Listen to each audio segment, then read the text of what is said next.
না করেও সওয়াব পাবা তোমার একটি শেয়ারে, একটা বাটনে প্রেস করে তুমি সওয়াব পেয়ে যাবা। কারণ তুমি আমল না করো, অন্য কেউ যদি তোমার শেয়ারের বদৌলতে আমল করে সওয়াব তুমি পেয়ে যাবা। নবীজির হাদিস।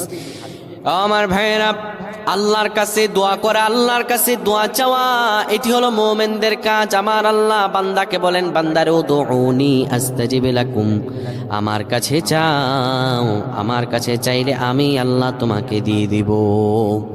কেউ যদি একবারে দোয়াটি পড়তে পারে, দোয়াটি হলো রব্বি ইন্নী যালামতু নাফসি ফাগফিরলি। কেউ যদি এই দোয়াটা একবার পড়তে পারে, আমার আল্লাহ তাআলা তার 90 বছরের গুনাহগুলো মাফ করবেন। কবিরা গুনাহ নয়, সেটি হলো সগীরা গুনাহ। সগীরা গুনাহ মাফ হবে। বলবেন হুজুর 90 বছর তো হয়নি, তাহলে গুনাহ মাফ হবে কি করে? আপনার যত বছর হয়েছে তত বছরের সগীরা গুনাহ মাফ হবে, আর বাদ বাকিটা কাউন্ট করে আপনার আমল নামায় নফল নামাজ, নফল আমলের সওয়াব আল্লাহ তাআলা আপনার আমল নামায় দিয়ে দিবেন। কিন্তু এটির ব্যাপারে